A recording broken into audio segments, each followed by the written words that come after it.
Hi guys, welcome to my channel. Today I want to share more about what study tips that have helped me with exams and what tips that I wish I had used to prepare for my exams.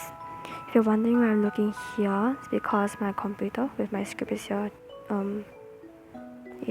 So that's why I'm looking there. Anyways, let's get on with the video. Hopefully the audio is a bit better, because the last time I filmed this, the audio was pretty bad, I must say. First, I'm going to be sharing what tips that I wish I used, so there are going to be 4 of these. So, technique or tip number 1 will be keeping an error book. So what I did take note of all of my errors in subjects for mainly English, Chinese and science. I wish that I could have made an error book for each subject, because that would have really helped me during revision, especially for math. So I can use the error book to redo questions that I had previously gotten wrong without having to flip through all of my files to find that incorrect mistake. And an error book would have been like way more organized as a whole, because all of the mistakes are just in one book. It's so easy to flip through everything, and it's also very easy to do active recall of it. So how do we make an error book? You can make an error book by writing down all of the questions you got wrong and their accurate solutions, along with explanations as to why the solution worked. But your explanations must be good so that you can understand why the solutions work.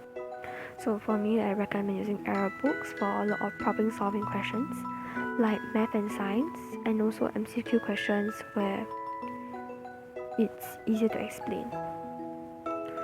Next, number 2, taking more breaks or giving myself more time to rest.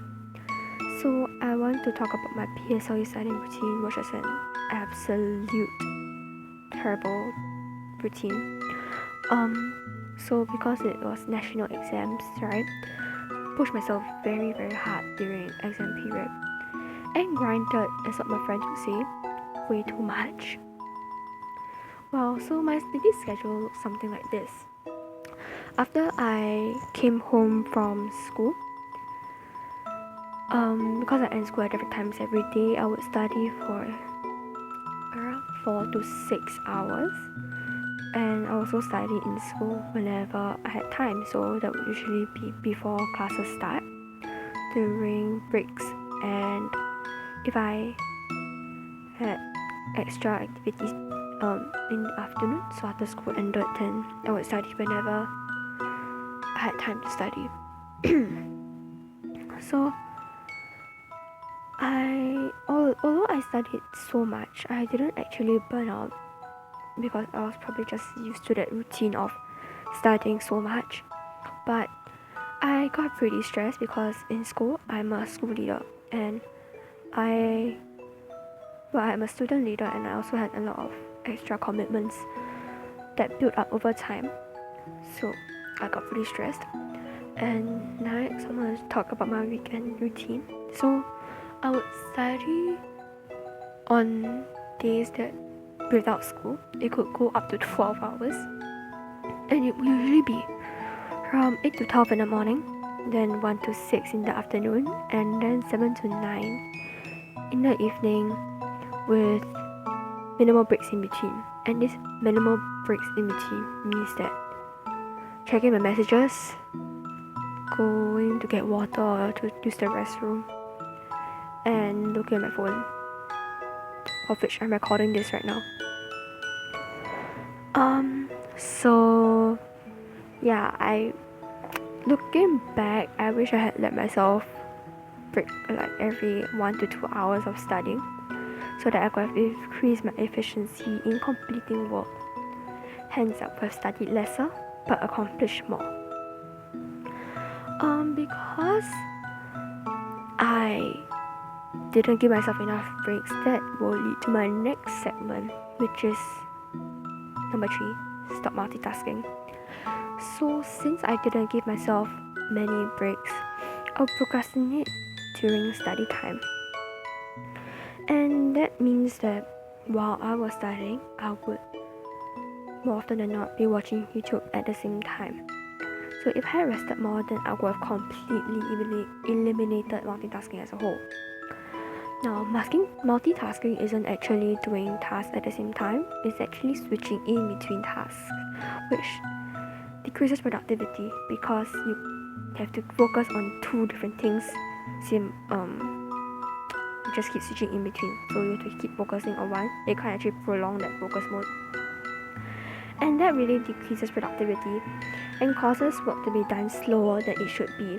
So all in all, I would just say take breaks, be kind to yourself, and just don't multitask. Number 4, which is the last part for this segment, that tips that which I had used. Number 4, exercise.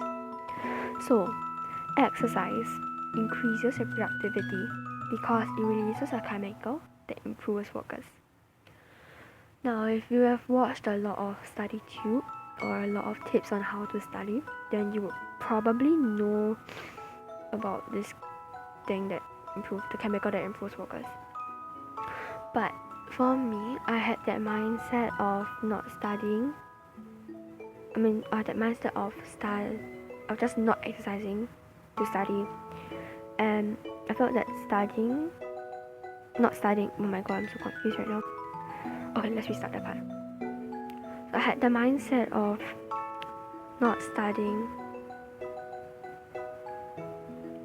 to exercise was a waste of time. But to be honest, it's not about the time spent studying, but rather the amount of work completed. It's about working smarter, not harder. So if I had exercised more, number 1, I could probably finish work faster. Number 2, I could have probably produced work of better quality. And number 3, I would have a balanced lifestyle. So exercise does bring a lot of benefits, although it could give you that mindset of, oh, you are not studying to exercise and you're just wasting time type of thing. Next, I'm going to talk about the tips that helped me, and there are 3 of these. So, number 1, keeping a sheet of my marks and errors. Now, this method is actually from Films, who is one of my favorite YouTubers. So basically, you just write down what your marks are for each section of the examination paper, so MCQs, comprehension, short answer questions, and you also write down what your marks are for each section and your mistakes. And then this sheet usually is an Excel sheet.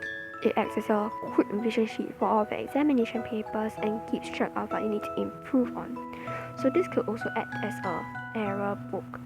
But personally, I would think that because an error book, you can actually redo the questions, while keeping a sheet of your marks and errors just helps you to track what you need to improve on.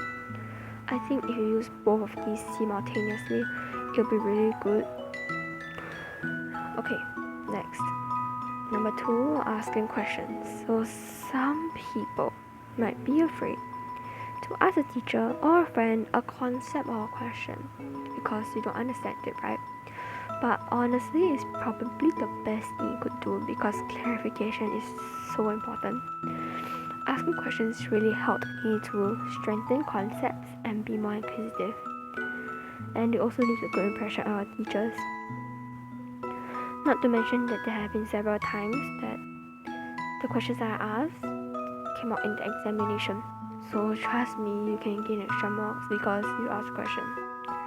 Also, when you ask a teacher a question, you can actually see their thought process, and you can also change your thought process to help you understand the question or topic better according to how a teacher views it, which is pretty good, I must say. Last for this segment, number 3, studying with friends. Studying with friends was something that I did very often because it helped me to focus for longer. Me and my friends would often do the same work together, meaning that we would do the same examination paper or we would do our homework together. And in this way, we can keep each other on track, and whenever we had any questions about the homework or the examination paper that we did, we can just always ask that friend, since we can relate better because we both did the paper at the same time. And you can also keep yourself accountable. So in this sense, when you study with your friends, they act as your study buddies, which means that technically you can share resources with them, and now you have double the resources to use and a higher chance of getting more marks. So if I highly recommend getting a study buddy somehow